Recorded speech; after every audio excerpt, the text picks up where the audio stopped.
On today's show, Tales of the Underworld trailer has been released. good golly gosh, the Minecraft movie's out. Here are our reactions. And Daredevil episode 7 is out. Is it a turn for the worst? All that and more on BCFM.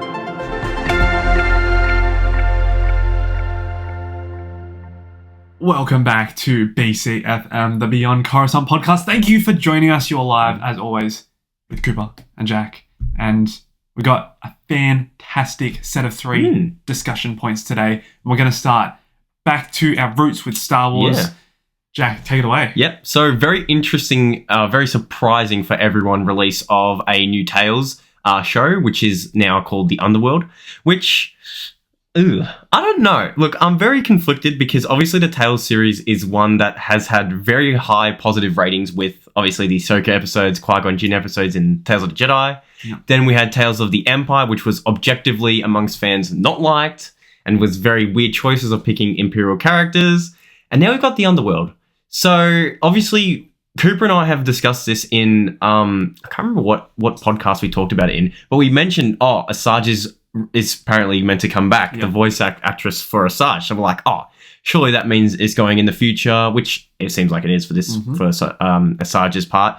But we didn't really expect it to be a part of the Tales series, which was probably a bit naive from us, I guess, because now that I think about it, that's the most reoccurring animated project that's been coming out, I guess, for Star Wars. But I like Asajj. Not really sure about seeing clips of a young Jedi. Yeah, not really sure what is that just going to be another, no offense, lame it could be. kid that she has to protect, like the Mandalorian and Grogu and Obi-Wan and Princess Leia, and it's just always like some mentor figure and a young kind of character. Yeah. Cad Bane, you probably would have thought I'd be really excited. I mean, I am, but I just can't help now that I know where his story ends, that I'm that excited to kind of see him again after how he got kind of treated in Book of Boba Fett. Oh, yeah. So it's kind of put a dampener on it, even though it shouldn't, because it's a prequel. Is this like before also for his? I don't know. I don't know. We saw a lot of his race and I forgot the species that he comes from. But look, they're not really what... My main gripe, to be honest, already is one, the run times have always been very short. And I know that's intentional, but honestly, if they are that short, we should be probably getting at least 2 of these tales every year. Yeah, I agree. One at the start, one at the end. Maybe if you're going to do something like that. Because it's not something that I'm like, oh my gosh, May the 4th. I can't wait to see the new Tales series. Like, even if there is the quality of Qui-Gon Jinn, it was great, but it wasn't like, I wasn't thinking about it for like months after it. You know, it wasn't something I was like, oh man, that was the best piece of Star Wars media. Like, I'm always going to forget the Tales series as like a thing. But also, I don't think of those 2 characters as Underworld figures. Good point. Do you think of them as Underworld? No, yes, they're bounty hunters, but it's not called Tales of the Bounty Hunter. It's called Tales of the Underworld. Yeah, that's a fair point. That is a fair point. And I totally forgot about this, but let me just harken back to last year. Gosh. I made a video predicting the next 10 years of Star Wars, and I said Tales of the Bounty Hunters was on the cards. This one should have been it. Jango Fett and someone else, but you know what? I'm calling it. I'm saying this is a correct prediction. Call me a fraud. I don't care. I'm taking it. I mean, they are bounty hunters. That's the weird thing. I don't know why the show is called this. Yeah. Underworld, obviously Underworld. They are a part of the hunters. It's similar. We saw a bit of Asajj in the Underworld, but to be honest, from what we've seen of both of the characters, it's not been what I would associate with Underworld. Yeah, Underworld's more like the Crimson Dawns and crime syndicates. The crime syndicates, not the bounty hunters. Now, obviously, Asajj, I feel like maybe could align herself to one. No, well, she's not really that evil anymore, is she? She's not, but she's probably looking for a home or a purpose. We obviously don't know where her story is going now that they've kind of changed up the canon, even though they said they weren't going to. Which, I don't know how they're going to kind of fix that. Yeah, but I think, just quickly, the announcement was unexpected. Yeah. I don't think, and it's to release like, I think it's right. It's May the 4th. It's right in the middle of Andor Season 2, which is weird. Yeah, which is, I guess, just a filler. Yeah. Like you, I can't get that excited about it because Tales of the Empire ruined me. It ruined you, ruined me, ruined all of you. So it's just hard to get excited about this. Yes, they've finally got the character lineup right. how the hell they got the name wrong. Yeah. It's just like how they almost had it perfect. Yeah, well, Almost had it perfect. but having just knowing that they're going to be at least 15 minutes, like maximum almost for each episode, is just a bit like, I'm just going to watch it in like both of them to combine in like 2 hours, not even. And then I'm going to be like, then we'll do a podcast on it, and it's going to be like rehash of our Tales of the Empire one with the guy going like this. Yep. Exactly. And it's just like, what are we doing? And like, I know they want to release something on May the 4th every time, and it's now almost like a tradition to release this on May the 4th. But it's not like, I'm not disappointed if we don't get any more Tales. Yeah. And if that's a thing that I'm thinking of, then it's not really worth having. Yeah. I'd rather them save their money and budget and put animation into like an actual like new or unique thing. Like, you know, they did Bad Batch. As much as I wasn't a fan of Bad Batch, it had its own kind of character. Yeah, it had its own storyline on its own, but it also had the vibes of Clone Wars, but it's not Clone Wars. So we could have done something like that instead of just... And if you're going to tell or fill in bridges for certain people's stories, then maybe just release it as like, I would say in the sense of like Star Wars, Han's like Solo, a Star Wars story, but it'll be like a Star Wars story. And it's in animation, not called Tales, but it has 6 episodes only, and they all go for 15 at that time, and you've got almost a mini movie. You know what I mean? Do something like that in animation. It saves prices on CGI and all that kind of stuff. But it would also be specific to the character, and it goes a bit more in depth about their character rather than just a glimpse. Even having Morgan Elsbeth in the other one, that didn't give us really much more to her character. So what was the point of having her? That's where I'm coming from, in the sense that you can have this show, but make it actually be worth something for the people that you're showing or the storyline you're trying to tell, instead of just, oh, I have people that I liked die, and now I am this way for this reason. Wow. Lame. Really cool, man. Weak Didn't sauce. expect that to happen, you know what I mean? And I hope maybe with Cad Bane's one in particular, it shows how he maybe becomes a bounty hunter, or he gets maybe in with a crime syndicate, maybe. Well, I mean, again, I don't know where it's I don't know if it's... He looks younger. His model looks a bit more youthful than we did see him in Clone Wars. I don't know if that's because the animation's obviously sharper, but... Yeah, I reckon this will be set after Clone Wars, but I don't know how close to Book of Boba Fett we're getting, because just... I feel like it would be a bit of both. It could be before, middle, or after. Possibly. Obviously, could they show the rivalry between Cat and Boba in this series? Basically show the what's it called? The dropped storyline with that Clone Wars arc with Boba and Cad. That could be it. That could be. That would fill in more a bit Book of Boba Fett too, for people who don't know why they don't really like each other that much anymore. But clearly not. I don't know. It's not one that I'm overly excited for. I'll tell you that for free. Yeah. Yeah. And again, we look back to the release date, obviously May 4th. It's a big day. You want to, put something out there because it's Star Wars Day. But at the same time, you got Andor Season 2, arguably one of the biggest projects Star Wars has ever put out, that's halfway through releasing during that time. And then no doubt at Star Wars Celebration, we'll be getting announcements as to shows future probably things. not coming out this year. Oh no, definitely not. Certainly next year, and they should have your equivalent of timeline, but not actually sticking with it this time. Not like, oh, we're going to release this Lando thing. We're going to release this Rogue Squadron or whatever the hell it was, and then just Squadron. Or whatever the hell it was, and then they just dropped it completely. Yeah, and it was like, Rangers of the New Republic. Yeah. Rest in peace. Yeah, and have all those projects that just don't ever come into light. So it's like, you can't just do a timeline thing and be like, oh yeah, guys, get excited about this in 10 years' time. And then it's like, I'm not even that excited about it. But then 2 years later into it goes, oh, we're actually dropping this one. So everything you just did for the past 2 years, or everyone found like theorizing, everything that's just gone out the window in 2 seconds. That's almost what happened with us, wasn't it? Yeah. Like, it's like, oh, okay, at least we got something to look forward to, or see at least physically what they're planning on doing. And then in the end, they basically were just like, nah, we're not doing any of this anymore. Yeah, half projects. Yeah, basically just contradicted everything they just said. Yeah, I agree. It's weird to think of some of the projects. Like, obviously the Acolytes sounded a lot better than what it actually was. But how did that get approved? Yeah, I was going to say, like, out of all things, I would rather see a Lando story, which also is, because apparently it was meant to be... It's meant to also be a continuation for Solo 2. Yeah. So it would have elements from Han Solo 2, like, kind of being in there. Yeah. Which I liked. I like Solo. I want a continuation of that. Seeing the crime syndicates like Crimson Dawn and all that again. And also seeing more in his actual... Badass. Not in, like, his Sith form or whatever. He's in his crime form, like, syndicate era, where he's more of a mob boss rather than, like, an actual enforcer. That'd be cool to see. I don't know, like, it's not something I would be like, oh my gosh, I need this in me right now kind of thing. Like, I would love a Darth Vader solo film where it's like R-rated horror and it's just like him terrorizing. That would be insane. Like something like that. If something like that was announced, then I would be like going to the parades and being like, this is the greatest thing since sliced bread and everything. I'd be going crazy about it. But, so just harkening back to Star Wars Celebration, and obviously it would be great if we got those announcements. You got to think, well, the last year of Kennedy's reign. Or apparently. Oh, yeah. Apparently the end of Kennedy's reign. We didn't have a Star Wars Celebration last year. So clearly they have to have something. There's going to be some sort of announcement this year, or several announcements that indicate what's coming to the future. Because the last time we got a major update was 2020, and that was 5 years ago. That's what I mean by like, and all those things were basically scrapped. Exactly. Or still haven't come out, or have already come out and not been great.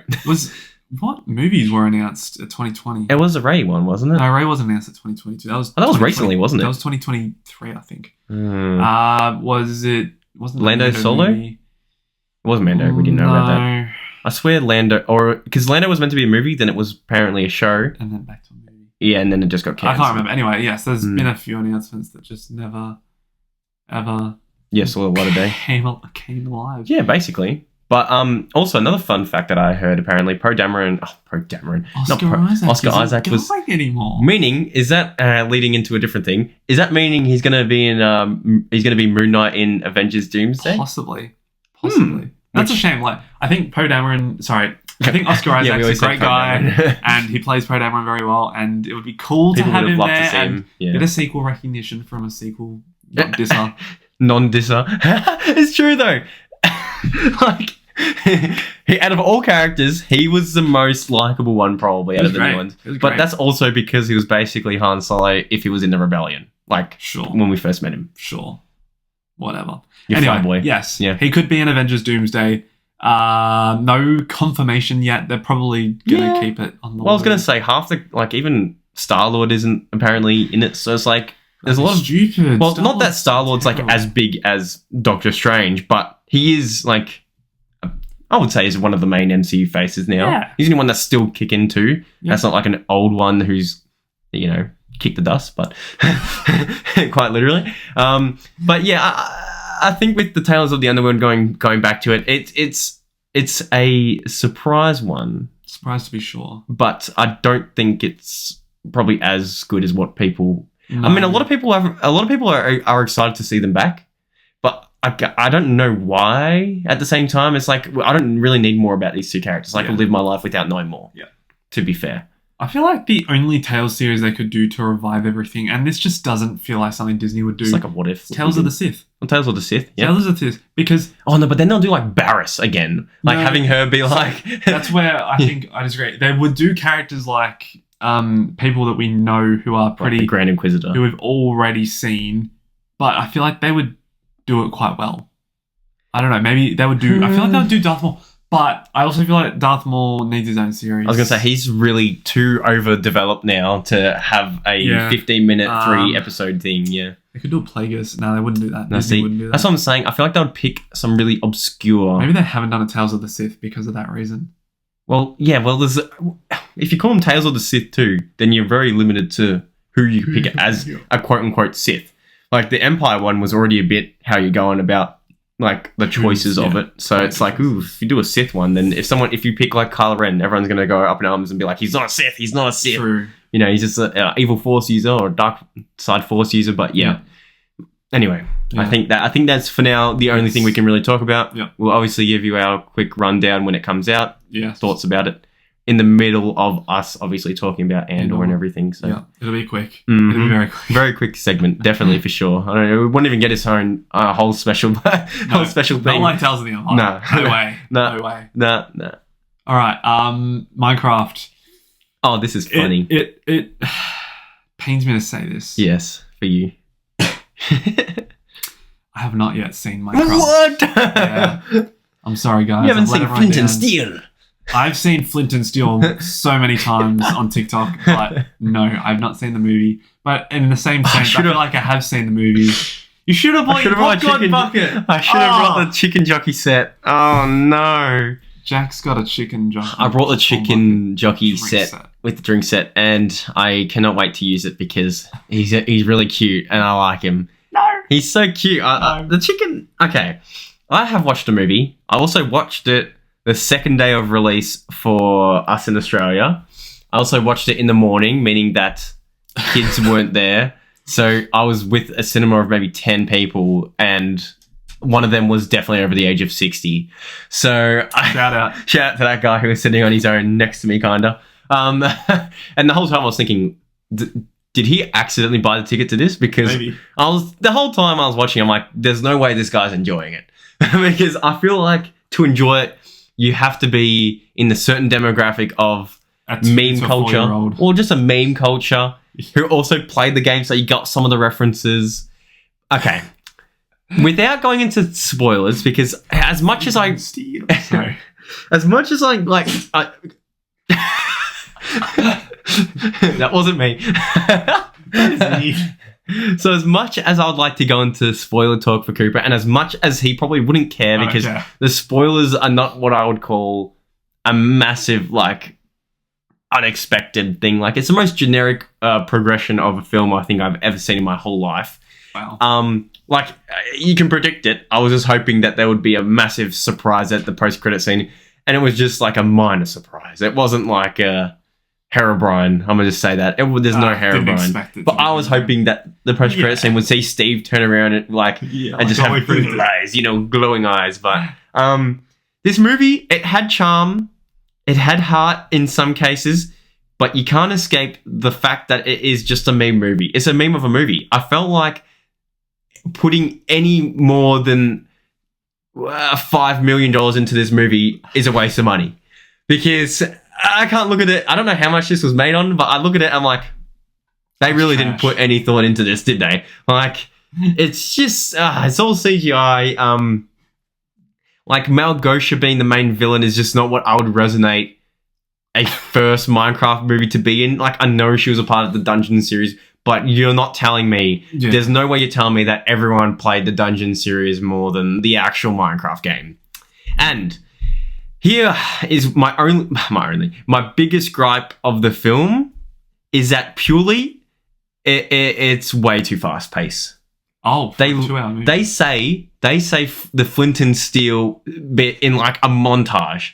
It's like Steve's given a montage of how he got into the world, and then they just like, yep, that happened, and then they show like Steve's creations, and then it's like, boom, that's done. Now let's actually cut back to the real world and follow these garbage, the garrison man and the two girls, and going to the town that apparently was shot in New Zealand, and then maybe I would say half an hour later they eventually find the thing that got Steve into the game initially, and then they go into the game, and then you have the side plot with the villager and what's her name, which is hilarious, the dating.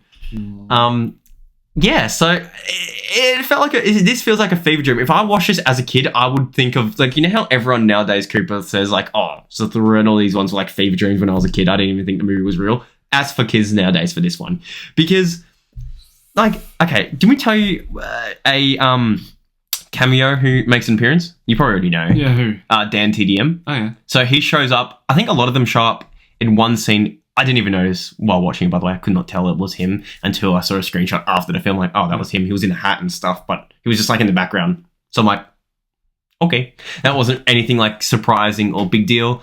But yeah, like everything you see in the trailer and that's memed upon is almost done within like 10 seconds. Like, people literally said I didn't even have my phone ready to record the Flint and Steel bit because it just went by that fast. Like, barely anyone has it because it's just at the very start almost, and it's just like, and then everything was all good in this world until I found something, a structure, and then it cut to like him opening a chest with the chest down, and then he goes, Flint and Steel, goes through the nether portal, and that's like it. And it's like, all right, that was really quick, I guess. Like, so that happened. They didn't linger on the flint and steel moment? No. They didn't get Jack Black flint to and do steel. a dramatic pause so everyone could clap for him. Literally. Like, and then my other gripe is that there's a lot of things they could have done to make it a lot more. Oh yeah, I did that when I was playing the game. There was a few of those instances, but like, for example, another minus, not even a spoiler, it's just a thing that Steve says once again, where they're in the minecart and Steve goes, oh, damn, this is my creeper farm. It's like, what? Who actually makes creeper farms unless you're in creative? You can't physically spawn or breed creepers in like survival. So I'm like, he just says that, and then it's like, am I meant to go like, and in the cinema I was like, I've never made it's not like a sheep farm. It's not like a mob spawner or anything like that. It's just like, yeah, this is my creeper farm. It didn't even look like a creeper farm because they just, so basically their rail system, they didn't have enough, it didn't get, the powered rail ended. So they're like creepily slowly moving, and it kind of like came to a complete stop almost. And then like someone lit a torch, and then there was this bunch of creepers just like kind of walking around in like an open cave. So it didn't even look like there was like fenced off, cordoned off, like any sort of resonating of a farm. It was just a bunch of creepers in one place. So like things like that, I'm like, now see, Minecraft movie, you're trying to make references to the game, but that was just wrong. No one makes, I mean, you guys can tell me in the comment section if you guys are in creative and make creeper farms that look exactly like that. Go ahead, prove me wrong. I'm down to prove me wrong. But I've played over like 1,000 hours on, he can back me up here, over like 1,000 hours on Minecraft, and I've never said I've made a creeper farm. Like, you made a mob spawner, like, what's it called, XP kind of farm. But that's not specifically creepers, and it's also not what it looked like. So it was just not relevant whatsoever. And this is my issue with this film. It could have just, like, you know how we in Star Wars talk about fan service as a way to like over like storyline. They could have done fan service over like storyline for this one, but they actually didn't. Which I thought they would have. I thought they would have just chucked a bunch of like fan service, like, oh, I remember doing that. Like, who makes lava chicken? Who puts a lava redstone contraption and burns a chicken? No one. And then he makes lava chicken. Like, Steve's gonna. That's an excuse to have a Jack Black song. But that's what I'm saying. Okay, so he has like 3 songs maybe in total, and even the Woodland Mansion, like when they go to the Woodland Mansion before the chickenjockey, like. Once again, we've never seen a fighting arena in a Woodland Mansion. Yeah, and then they also have this main plot thing where they're like, oh, the 3rd floor of the Woodland Mansion has these chests that has this thing that we need. I'm like, no, the Woodland Mansion's never had like these things that they're asking for. Like, and then you would think, oh, they're going for the Totems of Undying. Meanwhile, back at the lava chicken area, like earlier in the movie, someone opens a chest and you can see just for like literally like not even a second, a Tome of Undying in the chest. Oh. So I'm like, okay, so they didn't even focus on that. I'm like, but these are things that I feel like are more like actually important for the film. And this is where I'm getting at. There's just not a lot of like concrete references. The best reference, which happens in that montage with the start of the film with Flint and Steel, is when Steve first goes in and goes, oh, and like there's like a slideshow almost where it's like, this is my first house, this is my second house. And the first house was a dirt house. Yeah. So I'm like, okay, that's like a funny, kind of realistic thing. I mean, my first house has always been in the ground. I always just dig a hole because I don't want to use materials on a fake mini house. I just want to like survive the night, get sheep, and then I'm fine. Yeah. But like, there's not even that. Like, there's not even like seeing Steve like. It'd be nice even if the other characters came in, did. What happens when you make a new world is like start punching a tree. Like the kid does punch a tree eventually, but it's not like, oh, we got to do it'd be funnier if they had like a guide like Jumanji when they first went in, like, oh, you have to do kind of something like this, and it goes in the kind of the progress that players do, you know what I mean? And I think this movie would have been so much easier if they just did the Ender Dragon, and the goal was just to beat the Ender Dragon because of some reason for like doing the Ender Dragon, because in the real game there's not really a reason, like, unless you want an elytra or something, but that's not good enough for a movie, you know what I mean? No. But apparently they're going to do other ones, and I can see how they can do other ones, obviously with the post-credit scene, which I'll leave Cooper with a surprise for that one. But I think the key word, now to sum up my thoughts, the key word that I found in the opening credits is based on the Minecraft video game. Based. Yeah, so it's not. And I think that's what really disheartens me, because it's not. And it's just like people saying, oh, is it like Jumanji, like the new Jumanjis where they just go into the video game, do a little thing. And it kind of is, but it's not. It very much feels like a mod pack or like a fan fiction film. Like it's hard to call it. That's why it's called a Minecraft movie. It's not the Minecraft movie. But I just can't see why they just didn't make the Minecraft movie. Yeah. Like, I don't know why they had to make it like this. And even for people who made Nacho Libre and the other one I forgot now. School of Rock. No, Jared Hess made that, did he? I don't know. Anyway, the guy who directed Nacho Libre and stuff did this one, and he got a voice cameo for one of the characters. It wasn't that funny. Like, apart from the memes, there's like memes, but it wasn't like unironically funny. Okay. It was more just like, ha, hola, you know, you know what I mean? Like, it's just, you're just laughing because something is just so random. Like, it's not like, oh, they actually had some good jokes in there. It was just funny for being bad. And I don't know if that counts as anything, but that was my little rant review. I'd probably give it out of 5. I'd probably give it like a... Wow. Like a 2? 2, okay. Yeah. Like, it's just under, like... It's better than 1. Like 5 out of 10. Like, I feel like it's bad giving it a 2 because I had fun. Like, I had a great time. It's just not very good. It's just not the best movie. Like, if I'm trying to be a film critic, then it's not even a 2. But maybe as a fan, I could push it to a 2.5 because I like came out the movies and I was like, yep, that was fun. Like, I had fun, but when you think on it, you're just like, they could have done a lot better. And I think it could have been tacky, cheesy fun, but they could have done it better. They could have done it a bit better, in my opinion. Like, I don't have a problem with Jack Black being Steve at this point. I actually think he did quite well in that Steve persona. Yeah. But I just think they could have had a bit more of a focused storyline rather than Malgosha and the NETHER kind of taking over the Overworld storyline, which I feel like is done in a lot of like movies nowadays, especially video game based stuff with like the Mario movie and everything. But overall, I do actually recommend go seeing it because it's one of those things where you're going to go back and like look back in time and be like, damn, I wish I went to the movies. I was there. I filmed Chickenjockey. I was there with the Chickenjockey live. You know what I mean? Like Chickenjockey. And also to give another thing, no, my cinema wasn't trash and like absolutely degraded like Americans have done in their cinemas, which is just vile. So yeah, don't do that. You can record and make memes about it, but just don't disrespect. Yeah, that's just pathetic, I think, in my opinion. But I agree. Yeah, overall good time.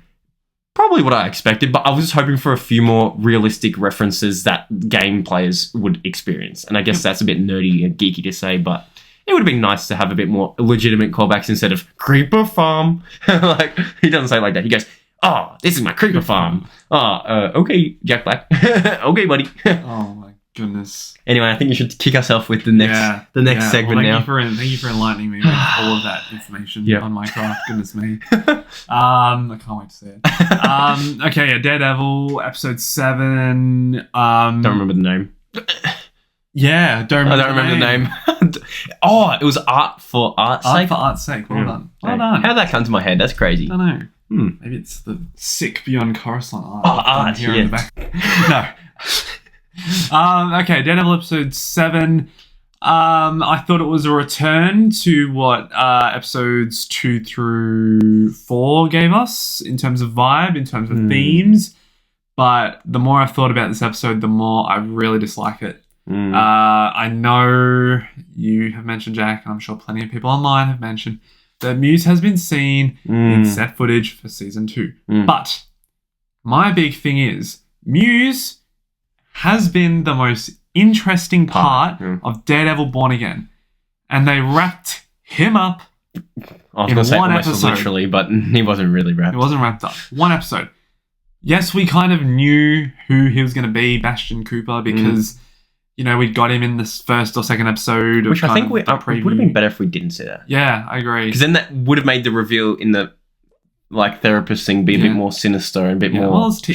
It was a tease. Yeah. But yes, when as soon as I saw that in I know you skip it, but as soon as I saw it in the previously on bit, I'm like, that's why you got to skip. Yeah. Okay, that's another thing to interject.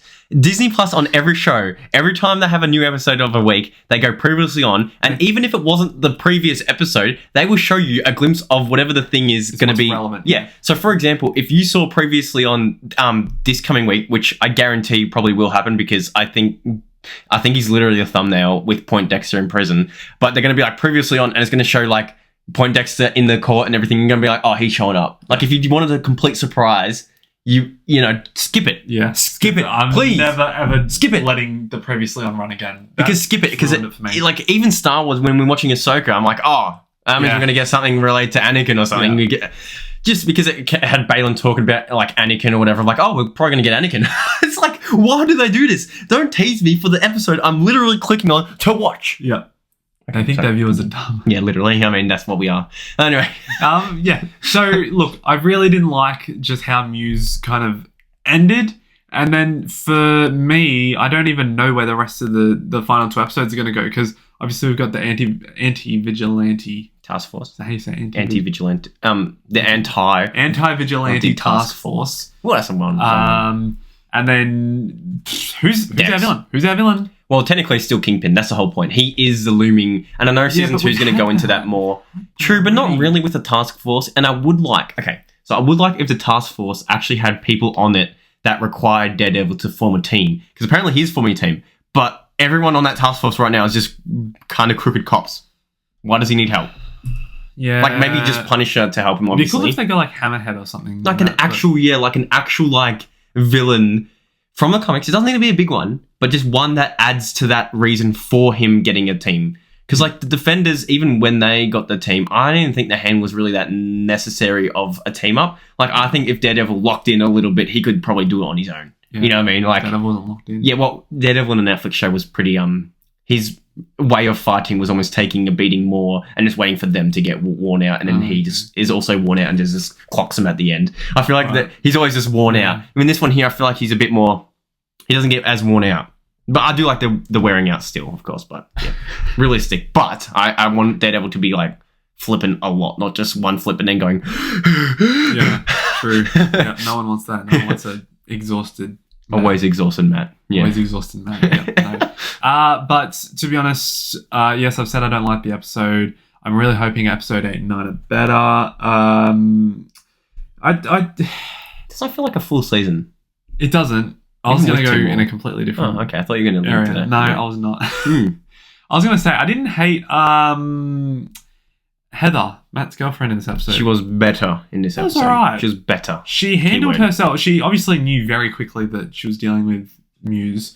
I think she could have done better in terms of actually running away, like earlier. Yeah. Like, why does she wait? As someone who analyzes people and stuff, waited for him to basically get really close to her. Yeah. Didn't make much sense, but it is what it is. It is what it is. I'm excited for next week. I think we've got a lot of potential. Obviously, we know Frank is coming back. Yeah, that's true. So, well, technically this week. Oh, is it really? Well, I'm talking. Well, in terms of when this podcast will come out, the episode will be out literally tomorrow. Yes, tomorrow. In terms of when this podcast. So I think Frank should show up in this one. If not, he's definitely going to be in the finale. 100%. He's showing up again because we literally seen. I mean, I've seen in the mid-season trailer of Frank and Daredevil in their costumes teaming up against. It looks like the anti-vigilante task force. So maybe that's how they get an actual bigger villain for the task force after this season. Maybe that's why they have to team up. Overall, I think this episode was easily better than the Heist one, just because it actually had a bit more focus to the plot. I think I didn't mind the action, but it was a bit choppy, wasn't it? Yeah, a little bit. It's a little bit cutty, like with the Muse and Daredevil part. Like it cut between some movements, which was like that's not really what Daredevil is known for. Mm-hmm. But it did feel very short too.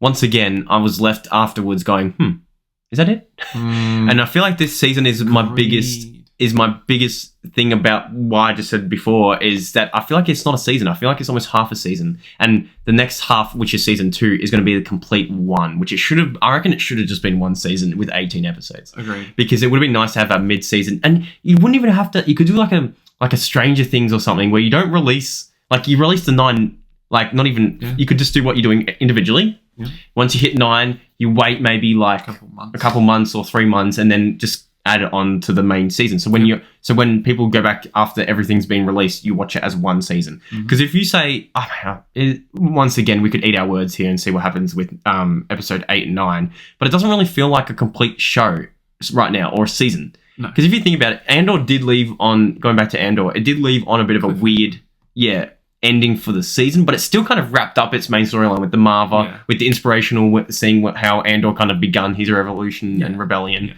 But this right here doesn't give you much new, like apart from Muse dying, but technically his arc over the span of these episodes have only been over maybe like 3. Like that are actually, if that, maybe like 2.5 maybe, like actually about him. Like you get little teasers of him, and then you get the other episode where Muse first fought Daredevil, and then the most recent one, which he got ended. So almost 2 episodes solely for him. That got thing. So it's almost like it doesn't give me a full season of a feeling, which I don't think is good, because once again that is Disney show kind of quality where they either rush something or it feels half baked. And I think this show could almost is a bit half baked, even with the CGI. Why are we getting a lot of like very overly easily to identify CGI stuff? I'm not like, it just looks like a figurine at sometimes, and I don't know. It's not hitting as hard for me. I'm sick of seeing the bird shots, and I know you saw the bird shots again in this one. The B-rolls of New York, I am sick of seeing. I know it's giving it its unique identity. I love the BB report. Don't get me wrong with the B-rolls and BB report. They're two completely different things. B-rolls is like establishing kind of the tone and the setting of where the episode or the things are taking place in. I've seen what New York is. I've seen it in plenty of other shows too. I don't need to see more of it. Like, simple as that. Just cut or make it seem longer, because all those little things add up in one episode to a runtime of the overall runtime. And it's just, it doesn't keep to the same vibes. And cinematography lately has been lacking. It feels very plain color-wise. We've got a lot of red color and white on Fisk in the first 2 episodes. Now we haven't really got much color differences at all. Good point. Very neutral in grayscale tones. Which is also kind of reducing the identity of it. And I know we're going to get, I think, obviously, with behind the scenes, we're going to get more Karen in season 2. And I think that's another thing, we identify Karen, Foggy, and all them with Matt. And I know even without Foggy, I think we just need Karen. Simple as that. And I want her to be at the as a journalist and stuff too, because it's just good. It adds to that extra layer. Her side plots are always quite interesting in my opinion. And I know Fisk is meant to be portrayed as the leading, I don't want to say protagonist, but he is they're together. It's Daredevil and Fisk as a protagonist of this show. But I don't really care about Fisk's storyline much in this one as much as other ones. It's been a bit disappointing, hasn't it? Yeah, and like I said with Vanessa, she's basically just Fisk now. And that's what I'm saying. She is Fisk. What everyone liked about Fisk, being a bit more of a criminal, a bit more dodgy. And now, I don't know. I don't know if that's going to snap or change, but I don't know. This show hasn't really hit all the markers for me yet. It's obviously good. It's a nice little, it's almost like a taster. It's a very nice little starter plate, but I don't think it's a whole meal. Oh, I like the analogy. You're cooking. Yeah. Bro's cooking. Like Master Chef. Cooking with analogies. But that's my real thoughts. I don't think it's hitting as hard for us right now as other people on YouTube who are saying, I feel like people are glazing this a lot rather than actually being a bit more realistic about it. And we don't want to be downers because we're still obviously loving it, but it's not as good as what people are, if you only watch people's reviews and stuff, I would go in with a different mindset, in my opinion. Yeah. I'm just kind of tired of the same formula. I'm sick, and Disney do it a lot, and with villains, it's just introduce them and then get them out. It's just it's a bit. I really don't like it. But look, we've still got 2 episodes left. That's 2 episodes of this season, and then 9 extra. So that's the hope. That's the hope. But yes, those are our thoughts on Daredevil Born Again episode 7. Make sure to leave your thoughts down in the comments below. Definitely. While you're there, hit subscribe. Would appreciate it. We're trying to hit 600. We're almost getting close. Almost there. Yeah. We know you guys appreciate this podcast. We love doing them. And we will see you next week. Catches.